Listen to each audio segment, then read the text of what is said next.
Got a great story for you today. It's February, so Black History Month, which means the Negro Leagues at Ebbets Field all month. This is one of the most difficult and unusual teams we've ever researched, the Montreal Black Panthers, who seems to have only existed for about 2 seasons in the old Quebec Provincial League.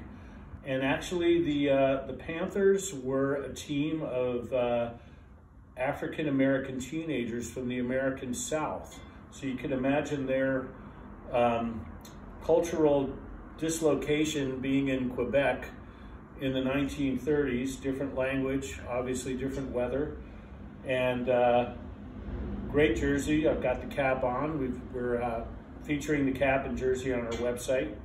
And the manager was a guy named Charlie Culver, who goes back to the 1920s in his career in Montreal and Quebec, playing semi-pro ball and then also in the Eastern Canada League.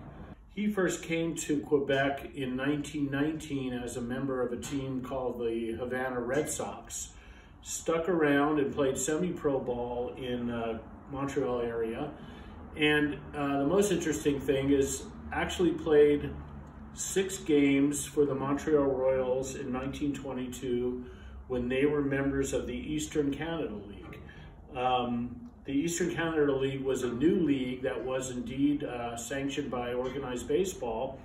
So technically, he was the first African-American player to integrate organized baseball.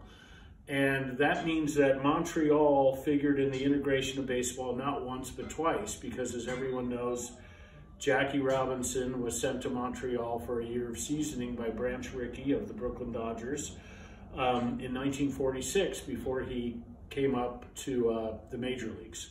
Great history with this jersey, very, very colorful.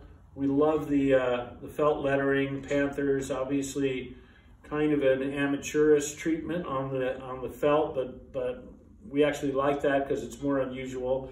And this great panther on the chest, chain stitch embroidered detail. Like many teams at that level of baseball in those days, they had a company sponsor. So in this case, it was the Dow Brewery from Montreal that sponsored the Black Panthers.